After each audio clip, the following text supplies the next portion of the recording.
Each flute has a very, very distinctive tonality. Is that correct? Right, Yeah. right. Absolutely. And what is this? This looks like how big? This is very large. What is this? Yeah, like? this is xiao, another xiao. Okay. You see this xiao is Like a G. this? Okay. It's a G, and that one is a F. F. So each with its own chord. Beautiful. Right. And let's talk a little bit about your background, because you've performed basically around the world, and you've done in competitions. Can you tell our audience a little bit about that as well? Yeah, when I was in China, I joined a lot of competition, like the national competition, and this is I think this is the good way to test your level and skill. But it's another good way to let the children to be brave, to stay on the stage. Sure. Yeah, to share their experience with other Is it very, very popular in China? This instrument, do many follow the instrument? When I was young, it's not that popular, Okay. but now it is popular because the people change their mind. They want to pick up the traditional stuff. They don't want to let them go. They want to pick it up. That's wonderful, wonderful. So tell us a little bit about some of the competitions. I know you performed in different places in the United States and then also in China. Yeah. I travel a lot in China, but when I come here, I don't want to give up my instrument. I want to show the audience this a wonderful instrument. So I just go to the Chinese, like a Chinese school, and to ask them if you wanted to perform, you can let me know. But as many Chinese people want to hear, and during the Spring Festival or Mid-Moon Festival, they want to have a big show, and so I just have the opportunity to show this instrument. After that, I kind of like open my market to all the audience. They want to hear this instrument when we have a holiday. Absolutely. Yeah. So after that, the Houston Museum, you want me to go there because The one fine day, art? the fine arts. Beautiful. Because one time they just showed up the traditional Chinese stuff there. They want me to perform there. Yeah. So after that, I got more invitation from the American. Yeah, absolutely. And you performed in China as well. Then I was reading in your bio that you performed in China in some of the some diplomatic areas and in different venues as well. Yes, I just go to the different city and play there, and also I go to the television and play the television show. You seem very natural, and this is something that you're very natural doing. So how many students do you have? Do you have a pretty big student body or base? For now, I have like 18 students to study the Chinese flute. Yeah, I want more Chinese American-born Chinese kids to know our traditional music instrument. Do you have a very specific teaching method for the flute, for the traditional flute? The one they have a special way, but all the special way is with other instruments kind of like the same. You need to spend time and practice. And there's one tip I want to tell my students. Please. Yeah. The changyi is very important. The very basic practice. You need to practice this.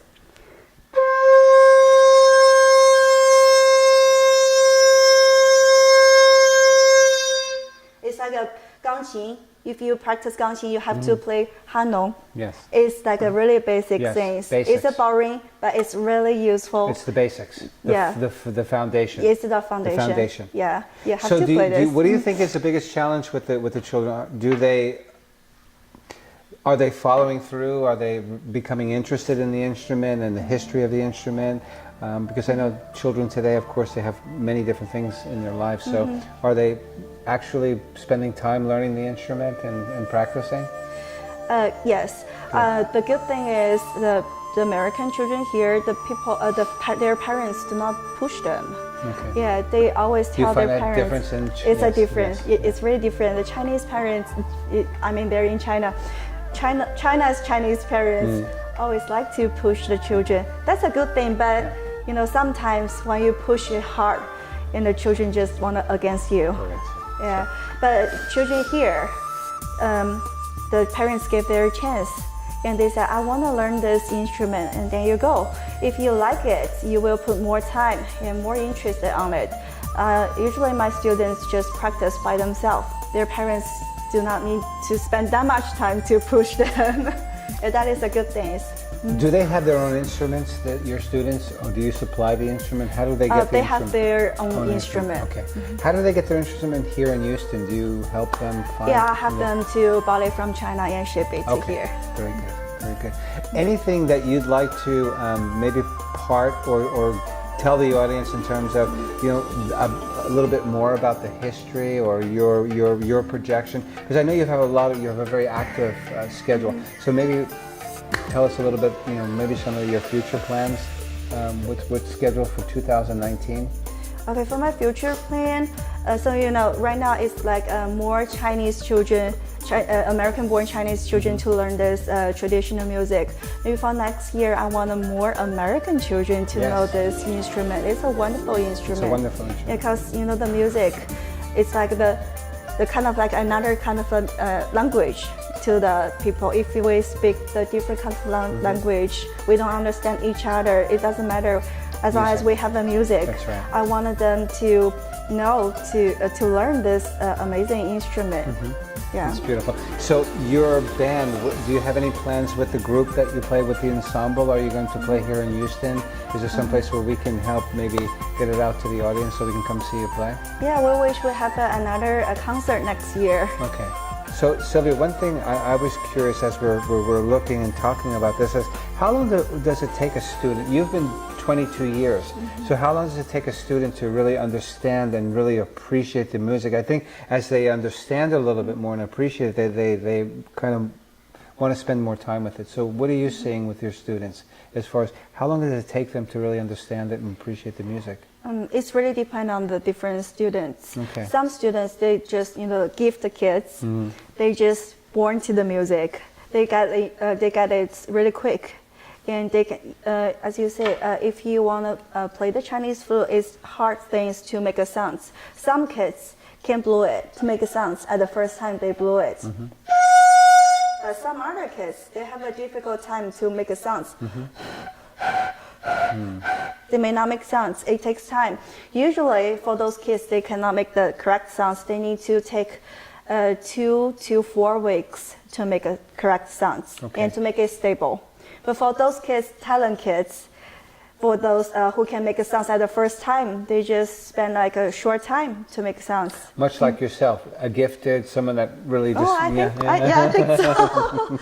Yeah. Good. And for my students, I have young kids students and adult students. At the beginning, the adult students is easy get it through for the problem young kids. with adults or the challenge is time for the adults. Okay. Yeah, but later on, because adults need to take care of their family, they don't have that much time to practice. But the young kids, they have a much more time to practice. But later on, the young kids will go further. So when they start with you, do they start with one particular instrument, or do you take them through the whole genre? Because each is a C, a D, an E, F, and so forth.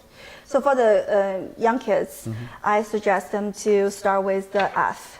Okay. Start with F because the finger is just quite fit to the young kids. Okay. And they don't need to spend that much air to it to make sounds. And later on, depend on they learn the different style of music.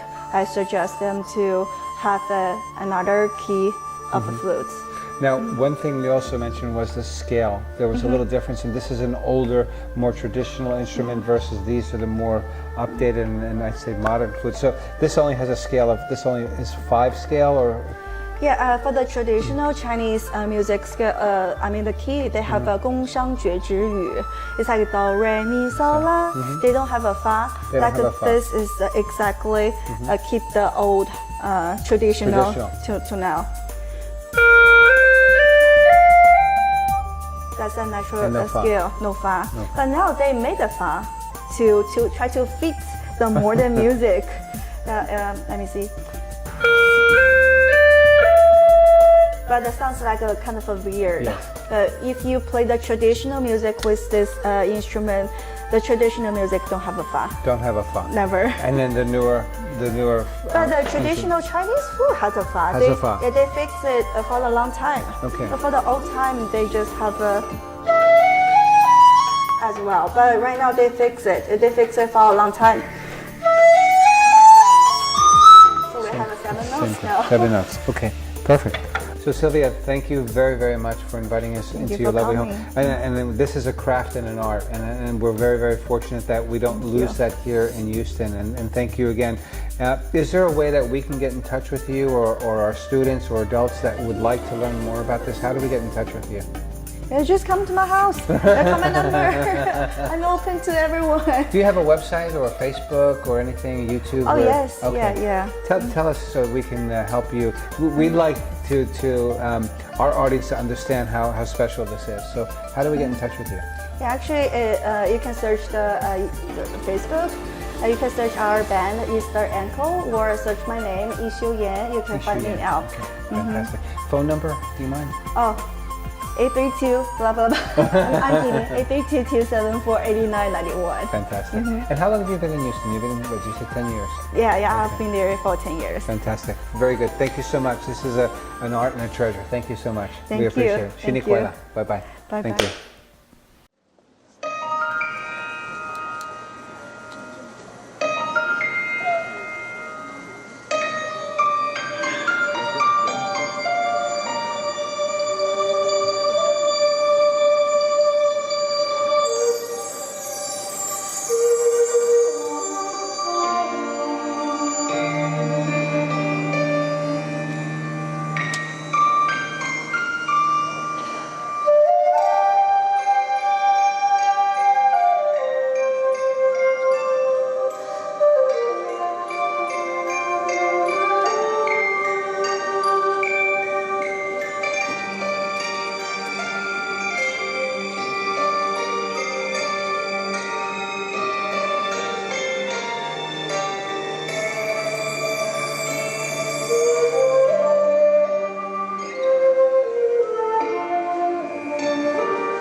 Thank you.